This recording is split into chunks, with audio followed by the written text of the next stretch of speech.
Tezpayda mega aksiya. Tezpay orqali Rossiyadan turib yaqinlaringizdan Uzcard va Humo kartalariga pul yuborib, siz muzlatgich, kir yuvish mashinasi, televizor, changyutgich, mikroto'lqinli pech, dazmol, choynak va 100 dan ortiq sovg'alarni g'olibi bo'lishingiz mumkin. Aksiya 1 oy davom etadi. G'oliblar esa har 15 kunda aniqlanadi.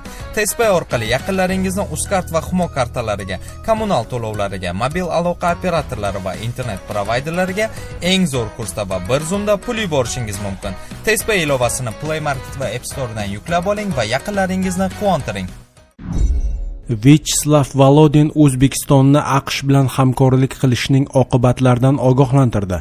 Rossiya Davlat Dumasi raisi Vyacheslav Volodin O'zbekistonga kelib 28 noyabr kuni Prezident Shavkat Mirziyoyev, Senat raisi Tanzila Norboyeva va Qonunchilik palatasi spikeri Nurdinjon Ismoilov bilan uchrashuvlar o'tkazdi. 28 noyabr kuni Duma rasmiy saytida Volodinning O'zbekistonga safariga doir rasmiy bayonoti e'lon qilindi. Bayonot AQShga qarshi ayblovlardan iborat.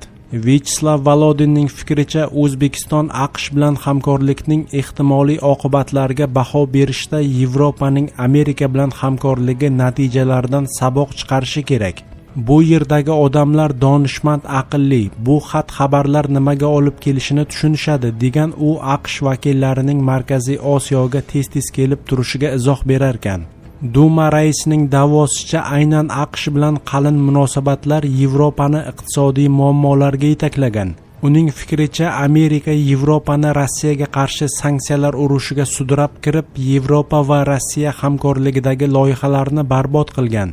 Arzon energiyadan foydalanish imkonini beradigan ayni shu dasturlarimiz Germaniya, Fransiya va boshqa davlatlarda sanoat rivojlanishining asosi edi, degan u. Volodin o'z so'zida aynan rus energiya resurslari yevropaliklar farovonligining asosi bo'lgani, AQSh esa bu resurslarning Yevropaga yetib kelishini to'xtatib qo'yishni istagani, bu orqali Amerika Yevropaga o'zining qimmat resurslarini sotishga erishganini iddao qilgan. Rossiyalik mulozim O'zbekistonga safari davomida juda keng miqyosdagi masalalar, xususan umumiy tarix, an'anaviy qadriyatlar, madaniyat masalalarini ham muhokama qilganini aytadi. Ko'p jihatlarimiz o'xshash. Masalan, oilani buzib, munosabatlar borasida yangi qadriyatlarni tiqishtirayotganliklarini biz qabul qila olmaymiz. Amerikaliklar qo'y terisini yopinib kelishadi, lekin bo'rining irjayishi ko'rinib turadi. Shuning uchun kim kelgani hammaga tushunarli bo'ladi, degan Vyacheslav Volodin.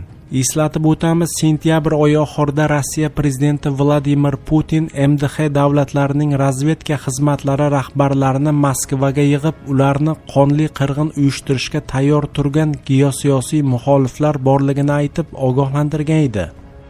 Tajimuratovni yelkasida ko'tarib borgan shaxs sudda uni firibgar deb atadi. Buxoro viloyati sudida Nukus voqealarida ayblanayotganlar sudi davom etmoqda.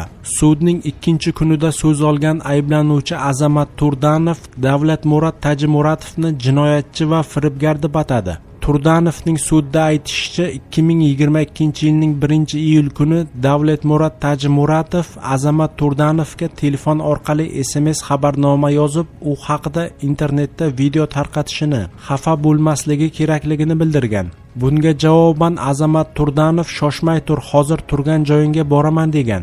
Davlatmurod Tajimuratov Azamat Turdanovning bu gaplaridan so'ng unga yuzlanib savollar berdi va tergov davomida bergan ko'rsatmasida Tajimuratov Qoraqalpog'iston rahbari bo'lsa unga lavozim va'da qilganini aytganini, ularning o'rtasida shunday muloqot qachon bo'lganini so'radi. Azamat Turdanov 2022-yilning 1-2-iyul kunlari Nukus shahridagi ommaviy tartibsizliklarda sportchilarning ishtirok etishini ta'minlagan va Davlatmurod Tajimuratovni yelkasiga o'tkazib, Jo'qorg'i Kengesni egallash maqsadida olib borgan. Sudlanuvchining aytishicha, u bu ishni o'zi xohlab amalga oshirgan. Uni bunga hech kim majburlamagan.